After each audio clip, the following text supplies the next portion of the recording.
Can you hear that? Silence is the most beautiful thing that exists in the universe.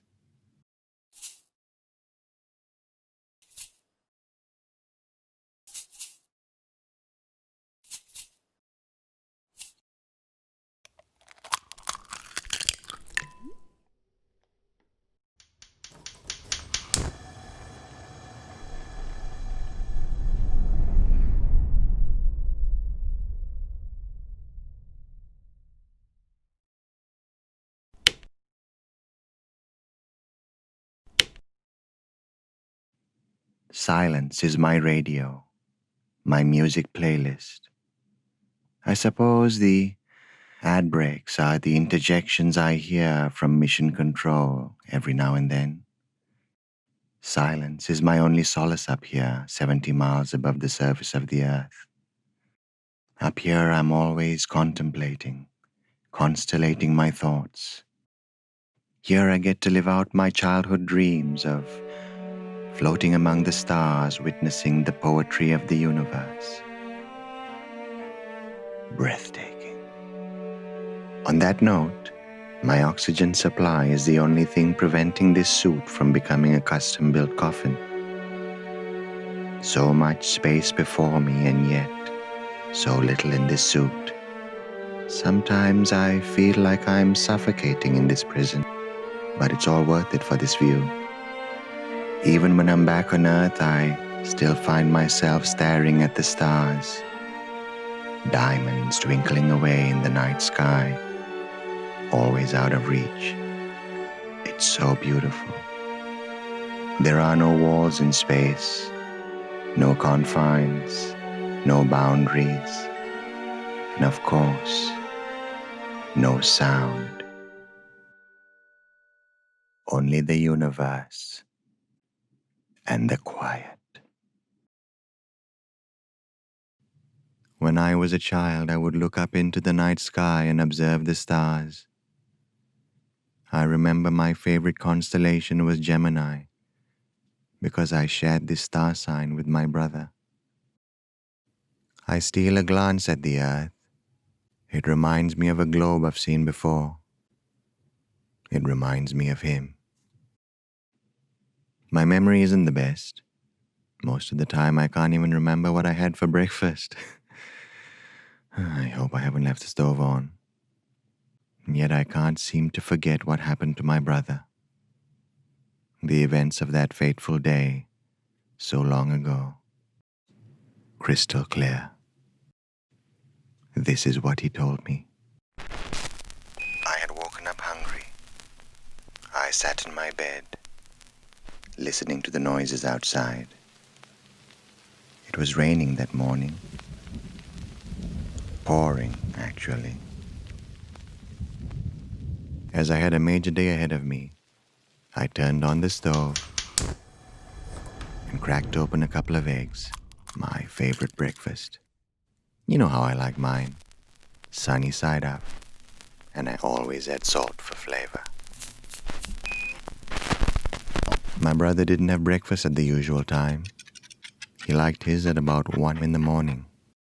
Regardless, he wasn't exactly the typical kind of guy. He described himself as sort of a Robin Hood, except he never actually gave back to the poor. I knew what he was up to. I'd always turn a blind eye to it. I shouldn't have. He became very good at what he did.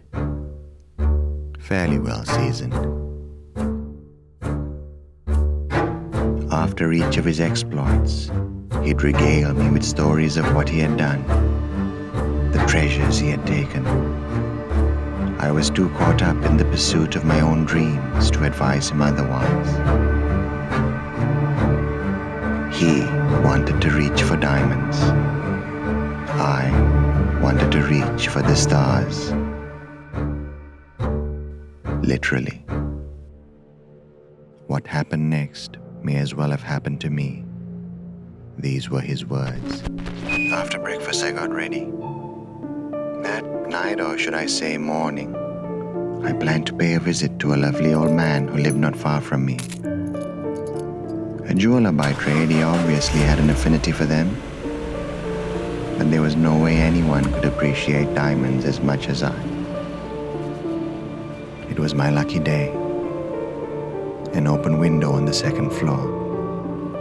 My speciality. I invited myself inside, and that's when I saw them. Diamonds. They stared at me as they twinkled in the moonlight. In that moment, I must have spaced out. All it took was one small step for everything to go wrong. I had not noticed a metal globe on the shelf. I don't know how I knocked it over, but that is when my whole world came crashing down. And just like that, the silence I so relied on was shattered. The quiet, gone. I'd woken someone up. I still remember his gaunt face, wide-eyed and terrified as he saw me, a crowbar gripped tightly in his hands. And then he attacked. I didn't mean to do it. I would never intentionally assault anyone, not for the world. But as the adrenaline surged in my veins, something came over me. I picked up the globe and swung. I can't remember if I heard his scream or mine, but the next thing I knew was just that awful quiet.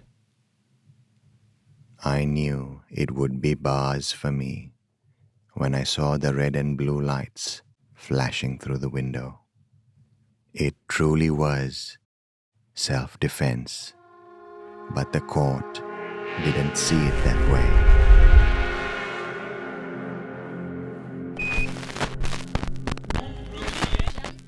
He was put away for a long time. Prison was not kind. I tried to cast my mind back to my childhood, searching for memories of playing with my brother back home. I tried to remember scampering down hallways, playing in cardboard boxes, and pretending that we were flying through the cosmos. I searched the recesses of my mind for corridors filled with noise and laughter, but all I can remember is silence. My mind is a funny thing. I think it tries to protect me from my past. But every now and then, I remember everything. When I was a child, I would look up into the night sky and observe the stars. I remember that my favorite constellation was Gemini, because I needed to keep alive the memory of my twin brother, who died at birth.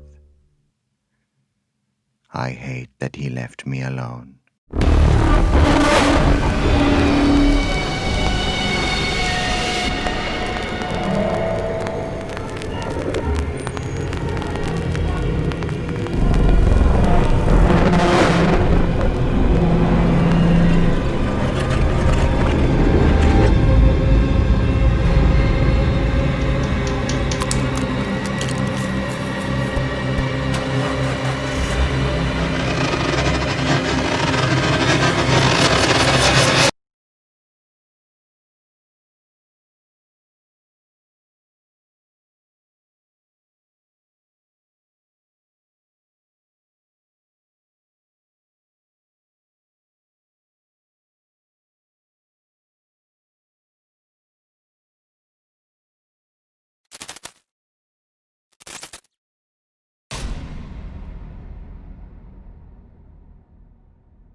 Silence is the most terrifying thing that exists in the universe.